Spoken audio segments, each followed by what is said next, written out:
আল্লাহর রহমতের বৃষ্টি কিন্তু শুরু হয়ে গেছে কাবার ঘরে। মানুষ তাওয়াফ করছে। আজকে লাইলাতুল কদরের রাত দিন এই সৌদি আরবে প্রচুর মানুষ তাওয়াফ করছে। আলহামদুলিল্লাহ, আমরা এই কাবা শরীফের সামনেই ঠিক এইখানে বসে আমরা আসরের নামাজ আদায় করেছি।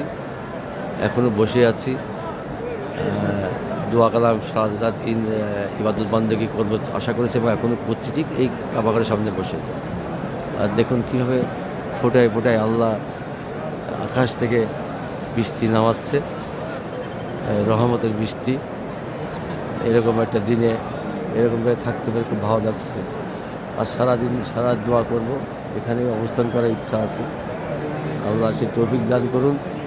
সবার যদি দোয়া করবো, যা যা আমাদের দোয়া চেয়েছেন, আল্লাহ যেন আমাদের এই 14 জনের এই উমরাকে কবুল করে নেয়, আমাদের নিয়তকে কবুল করে নেয়, আমাদের সফরকে কবুল করে নেয়, আমাদের হজকে কবুল করে নেয় এবং সকল মুসলিম বিশ্বে যে ইসরায়েলিরা যে হামলা চালাচ্ছে, যে বর্বরতা দেখাচ্ছে ফিলিস্তিনদের বিরুদ্ধে, যে ফিলিস্তিন শিশুসহ লক্ষ লক্ষ সে মুসলিম ভাই বোনেরা যেন আল্লাহ তাদেরকে হেফাজত করেন, সকল বালা মুসিবত থেকে দূরে রাখেন, সে কামনাই করবার সারা রাত।